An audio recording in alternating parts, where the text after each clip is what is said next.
क्योंकि इस देश में हिंदू प्रथा जो चल रही है, उन्होंने निश्चित तौर से साबित करने की कोशिश की जा रही है कि भगवान बुद्ध भी विष्णु के 14वें अवतार के रूप में स्थापित करने का राजता किया।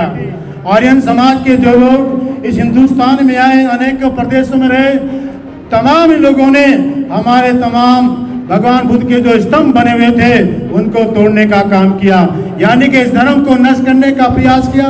क्योंकि इस देश में वो मनुस्मृति संविधान को स्थापित करना चाहते थे। उन्होंने इसको गुरु और सभी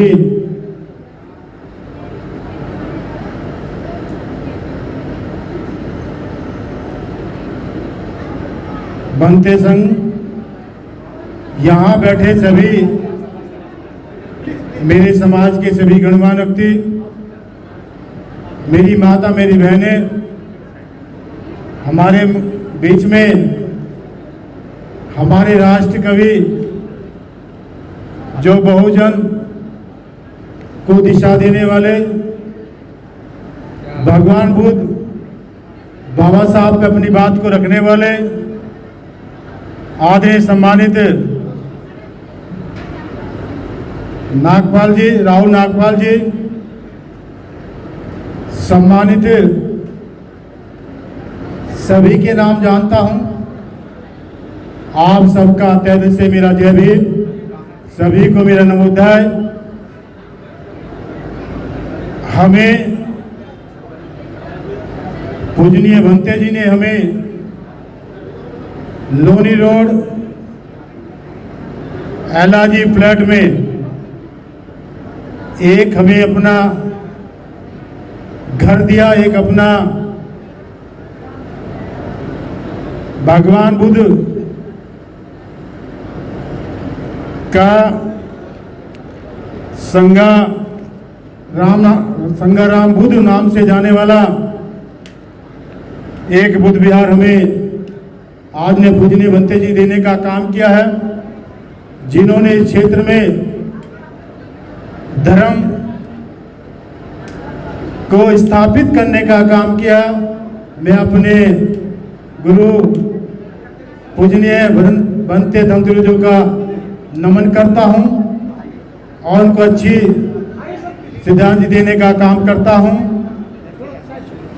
आज विभिन्न जगह से मेरे समाज के लोग इधर इकट्ठे हुए, मैं तहे दिल से यहाँ सभी का स्वागत करता हूँ, सभी को बधाई देता हूँ।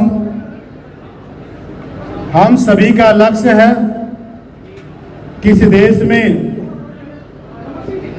ये देश बोध में हो, उस लक्ष्य की तरफ हमारा भिक्षु संघ हमेशा आपके बीच में भगवान बुद्ध की तमाम शिक्षाओं का हमें पठित करने का जो काम करते हैं। आज मैं अपने भिक्षु संघ का भी धन्यवाद करता हूं और उनको बधाई देता हूं कि निश्चित तौर से, क्योंकि इस देश में हिंदू प्रथा जो चल रही है, उन्होंने निश्चित तौर से साबित करने की कोशिश की जा रही है कि भगवान बुद्ध भी विष्णु के 14वें अवतार के रूप में स्थापित करने का भारतीय जनता पार्टी एक षड्यंत्र करने का काम कर रही है। अभी उन्हीं का एक उद्देश्य है कि संघ ने अपना एक उद्देश्य 3 साल के लिए बनाया, जिसको हम सब लोग आरएस के नाम से जानते हैं। उन्होंने कहा कि हम भगवान बुद्ध को हिंदू धर्म के मंदिरों में स्थापित करेंगे। तमाम सभी भगवान बुद्ध के हमारे बुद्ध विहारों में तेल के घी के दिए जलाने का काम करेंगे। उनका प्रयास है हिंदू में विलय करने का, लेकिन बाबा साहब डॉक्टर अम्बेडकर ने कहा जिस दिन हम सब लोग हिंदू धर्म की तरफ अग्रसर करेंगे, उस दिन हमारा सत्यानाश होना शुरू हो जाएगा। तो आपसे मेरा कहने का तात्पर्य है, हमारा धर्म केवल भगवान बुद्ध है, हमारा भगवान केवल बुद्ध है। हमें बुद्ध से शांति मिलती है, मानवता मिलती है, इंसानियत मिलती है, मानवता का एक संदेश मिलता है। केवल एक ही ऐसा धर्म है जो मानवता को शिक्षा देता है, जो भाईचारों को बढ़ाता है। नहीं तो हिंदू धर्म के तमाम धर्म के ग्रंथों में केवल जाति और धर्म की व्याख्या की गई है। उन व्याख्या में जातिवाद को पैदा करने का काम किया गया है। तो आपसे मेरा निवेदन प्रार्थना है कि हम सब लोग केवल भगवान बुद्ध में आस्था करते हुए, भगवान बुद्ध से प्रेरणा लेते हुए, इस देश को मानवता देते हुए, दिशा देते हुए हम सब लोग, हमारा कल्याण हो सकता है। तो आपसे मेरा निवेदन है, परम पूज्य बाबा साहब डॉक्टर अम्बेडकर ने कहा था, हे मेरे समाज के लोगों, मैंने इस धर्म को, सब धर्मों को पढ़कर, सभी धर्मों के ग्रंथ पढ़कर मैंने आपको एक धर्म दिया है जिसमें जाति धर्म की कहीं भी छुआछूत नहीं है। केवल ये मानवता को संदेश देता है, इंसानियत को संदेश देता है, और इसमें हम सभी को मान और सम्मान और स्वाभिमान मिलता है।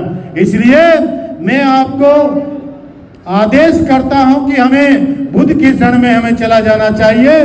बुद्धं शरणं गच्छामि, हमें हो जाना चाहिए। तो निश्चित तौर से हमें बाबा साहब डॉक्टर अम्बेडकर ने कहा, यदि इस देश में हम सब लोग भगवान बुद्ध को, क्योंकि भगवान बुद्ध धर्म ऐसा रहा जो विश्व में रहा, लेकिन आर्य समाज के लोगों ने आकर समय समय पर भगवान बुद्ध के इस धर्म को कमजोर करने का काम किया। आर्यन समाज के जो लोग इस हिंदुस्तान में आए, अनेक प्रदेशों में रहे, तमाम लोगों ने हमारे तमाम भगवान बुद्ध के जो स्तंभ बने हुए थे उनको तोड़ने का काम किया, यानी कि इस धर्म को नष्ट करने का प्रयास किया। क्योंकि इस देश में वो मनुस्मृति संविधान को स्थापित करना चाहते थे, उन्होंने इसको प्रयास किया। तो आपसे मैं कहना चाहता हूं कि हम सब मिलकर, मेरा मानना है, जिस देश में जिस समाज का शासक होता है, जिस समाज का राजा होता है, जिस समाज का प्रधानमंत्री होता है, उसी समाज के लोगों का धर्म फूलता है, फलता है। तो हमें इसी तौर से हमें अपनी बात को आगे बढ़ाना चाहिए। लेकिन मेरा प्रयास है, मैं अब भी प्रयास करता हूं, मेरा किसी भी दल में हो, लेकिन मैं बाबा साहब डॉक्टर अम्बेडकर के प्रति पूरी आस्था रखता हूं, भगवान बुद्ध के प्रति पूरी अपनी आस्था को करते हुए अपना जो मेरा जो क्षेत्र है उस क्षेत्र को पूरा बाबा साहब डॉक्टर अम्बेडकर होगा, भगवान बुद्ध निश्चित तौर से क्षेत्र होगा। अभी तमाम बुधवारों में अपनी जो योजना मैंने बनाई है, उन योजनाओं पे मैंने अपना काम शुरू कर दिया है। अभी मैंने अपने क्षेत्र में बाबा साहब डॉक्टर अम्बेडकर के नाम से 10-10 लाख रुपए लगाकर बाबा साहब डॉक्टर अम्बेडकर के नाम से गेट बनाने का काम किया है। संत गुरु रविदास के नाम से अभी 11 लाख रुपए देकर संत गुरु रविदास जी का अभी निश्चित तौर से हमने उनका एक गेट बनाने का काम किया। अभी झोरीपुर मेन रोड पर अभी जिसकी लागत 9.5 लाख लागत से भगवान बुद्ध के मार्ग के नाम से और भगवान बुद्ध के नाम से एक गेट बनाने का काम अपनी विधानसभा में झोरीपुर में करने का किया जा रहा है। तो निश्चित तौर से मेरी चाहत है, मेरा इच्छा है, मेरी मानवता है, मेरी इंसानियत है कि हम सब मिलकर कहीं भी रहे, जहाँ भी रहे, लेकिन हम सब लोग बाबा साहब डॉक्टर अम्बेडकर के अनुयायी हैं, भगवान बुद्ध के अनुयायी हैं। हमें अपनी बात को निश्चित तौर से जहाँ भी मौका लगे अपनी बात को स्थापित करना चाहिए। लेकिन आज समाज को नेता की जरूरत है, आज समाज को अपने शासक की जरूरत है, आज समाज को अपने धर्म की जरूरत है। लेकिन इस देश में फिर एक काशीराम जैसा नेता पैदा होगा और इस देश में एक नई दिशा, भगवान बुद्ध धर्म को भी दिशा मिलेगी। और इस देश में बाबा साहब डॉक्टर अम्बेडकर ने जो हमें मौलिक अधिकार दिया है, पहला अधिकार रोजी रोटी, कपड़ा मकान, बिजली फ्री, पानी फ्री, शिक्षा फ्री, स्वास्थ्य फ्री, ये तमाम हमारा मौलिक अधिकार है। इस देश में जो शासक होगा जो बाबा साहब डॉक्टर को मानने वाला होगा, जो बाबा साहब डॉक्टर के इस धर्म को मानने वाला होगा, वो हमें निश्चित तौर से दिशा देगा। इन्हीं शब्दों के साथ सभी को मेरा जय भीम, सभी को मेरा नमो बुद्धाय।